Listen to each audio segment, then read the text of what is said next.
So we started off with 15 teams in the Electric Ireland Sigerson Cup, and we're down to the final four. Joining me to look forward to the semi-finals are MTU Kerry manager Aidan O'Mahony and Paul Flaherty from What's the Scór.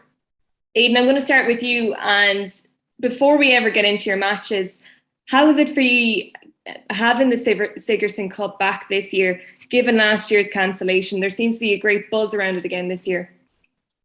Yeah, look, it's a great competition, Marissa. I played it myself. I think 2008. We were looking up with the guards. We got to Sigerson final. I think Jordanstown beat us in Carlow after extra time. And I look back. I was still close with the fellas I played with, and there was fellas from Kerry, Cork, Mayo, Galway, Westmeath. And the competition was just brilliant. It was an amazing journey, but you get amazing memories for it. And obviously this year again, it's no different. I think it's probably a bit different now where I suppose players have a lot of games between inter-county, club, and obviously the Sigerson as well. And we found, I suppose, October, November was very busy where, we left the players to themselves. We left them with their clubs, we left them with their counties, and we only started getting together kind of end of November. So we'd have only played one game. But look, if you're asking about the competition, I couldn't speak more highly of it. I think it's a shame for a lot of players who are trying to make county panels or clubs, and it's also an opportunity for club players to get to play with inter-county players that they might have been watching week in, week out, and next they're putting on a college jersey with them. So the competition is fantastic. It showed this year there's been some great football, and we're getting to the last stages of it now. Yeah, and you yourself were involved as a selector with IT Tralee previously, and now manager with MTU Kerry. How have you found that role? Yeah, I'm a martyr for punishment. Yeah, look, it's been enjoyable. I suppose, look, from my role, it's easy. Look, I suppose it's the players that are kind of drive it. When we came in day one, as I said, the start, a lot of lads were still playing with their club. I suppose the senior setup for inter-county was starting off. So we made a decision that once they were playing with their clubs and they were with inter-county, they were left with them. And we had kind of a nucleus, a small group that we trained with maybe a few mornings a week, that we were trying to get the fitness levels up. And, slowly and surely the club scene started finishing and players started coming back in.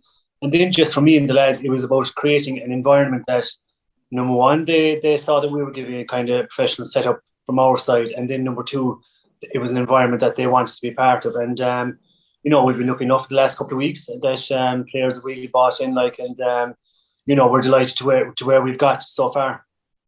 Yeah, and looking back at your campaign, you started off really well against UCD with a 5-point win down in Tralee, and then seemed to progress every game, winning against your own neighbours MTU Cork in the second round, and then that quarter-final victory over Maynooth, who did well to bounce back in the competition after their own first round loss against DCU.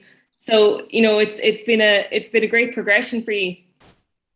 It has, yeah, and I suppose the beauty about every game is you're kind of waiting until the Sunday evening to see what players are available. Number one, between injuries and stuff. And look, for us, I think the first game UCD, obviously the home advantage is always a positive to any team, and for us it was a huge game because I suppose a lot of people would have seen us as underdogs and expected UCD to come down and just to, I suppose, take our scalp and head away.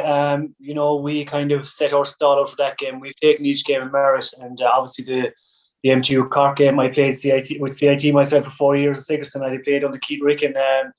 So it was kind of a bittersweet game where, once aside you're looking at the team you played with, and then you're managing a team to try to beat them. And it was a bit of a local derby as well. But the great thing I've seen from all the games is there's massive positivity surrounding it. Not that we're winning, but just in the Sigerson itself. And you look at the big crowds that are going to games, and I suppose obviously COVID has played a lot in that as well, where people can go to games. But I just think the whole Sigerson so far has been an amazing kind of shop window for football as well.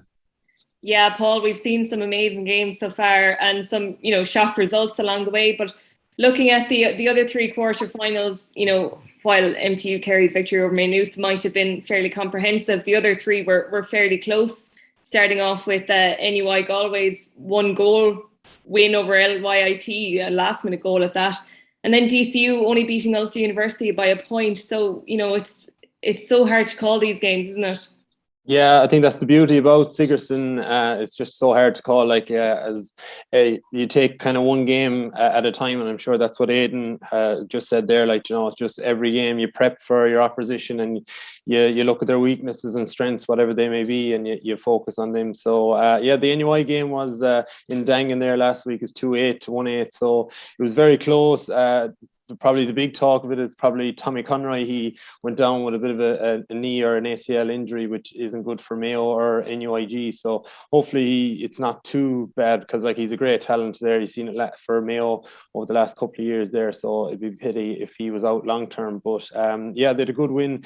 They've got good players on the team, like the two Kellys. Obviously Sean is captain this year, and vice captain Matthew Tierney. He's deadly on the frees from the ground and from the hands on the left hand side. And then you've also Tom O'Culhan, who got a goal, and he's very effective inside. So NUI will be, as Aidan will be playing them now next week, but they'll be a tough opposition. And from me being a Galway person, I'll probably be going for NUI, unfortunately, Aidan. But we'll see who gets out on top. And then I suppose just on the other semi-finals there, you've DCU, who played Ulster University there. There was only a point in it, but the last the game, the cornerback gave it to Dara Canavan, who kind of poached in around the keeper and just got in for a lucky goal towards the end. So they nearly got extra time out of it. But DCU, they had good performances from Red Oak, Murphy. Rob Flaherty came on. He got, I think, 4 points, a few of them from frees as well. So he was really effective. And there'll be a good, strong team there. And they'll be playing UL, who are, I watched one of the matches there in the Dome earlier on with the streaming with Electric Ireland, and you've got David Clifford, you've got Owen McLaughlin, you've Sean Powter there from Cork, and you've got Donald O'Sullivan and Emmett McMahon. So they're really a strong outfit as well. So all the 4 teams have good, let's say, assets to them, and it is very difficult to call. Yeah, even on, the University of Limerick, they wouldn't always been seen as a traditional Sigerson Cup team, but I suppose that's the beauty of the competition. Year on year, teams change, and, they have such a strong outfit this year. Yeah, well, I was in LIT there for a good few years, and we used to play UL in the Fitzgibbon, and that always used to be a good rivalry. So it was the Fitzgibbon team that UL were known for, but they've really progressed in the football side of things. And as you can see there, you've got the big names like Clifford, and these lads are attractive to play for football with them. So they've really progressed, and they'll be a handful for DCU in the semi-final. Aidan, he mentioned your semi-final there against NUIG, and I think it's not often we can say that any 4 semi-finalists can win this competition, but we know that both semi-finals are going to be absolute battles. Yeah, and I suppose if we were looking at day one, where we were looking to guess, our main kind of thing was taking each game of merit, and getting over UCD was a big thing. And after that, we found a bit of form, and we know what's ahead of us. Galway, they were lucky not to win the league. They've spread out the county players throughout the whole team and panel as well. So we know we're up against it. As I said, they were one of the favourites to win the Sigersons from the start of the year. And for us, I suppose the way we look at it, is we can't really, I suppose, look at the game until after the weekend to see what players could do the weekend with the counties and stuff. And then it's about no different to any other team. You're planning for the matchups, and you're planning from the way the style they're going to play. But yeah, look, we're delighted to be in the semi-final, as I said, and every game will take its own merit. But at the same time, we're looking forward to it, and there's a great buzz around now, as I said, about the Sigerson. So we have a week to prepare for it now, and we're looking forward to it. So to recap on our semi-finals, we have NUIG versus MTU Kerry. That match is taking place on Thursday, February 10th. And in the other semi-final, we have 2020 champions DCU Docus Éireann against the University of Limerick, also happening on February the 10th. My thanks to Aidan and to Paul for joining me today. And you can keep up to date with all the latest from the Sigerson Cup. You can follow us on Pundit Arena on social media, as well as Electric Ireland and the hashtag First Class Rivals. To keep up to date with all live scores, make sure you download and follow the What's the Score app.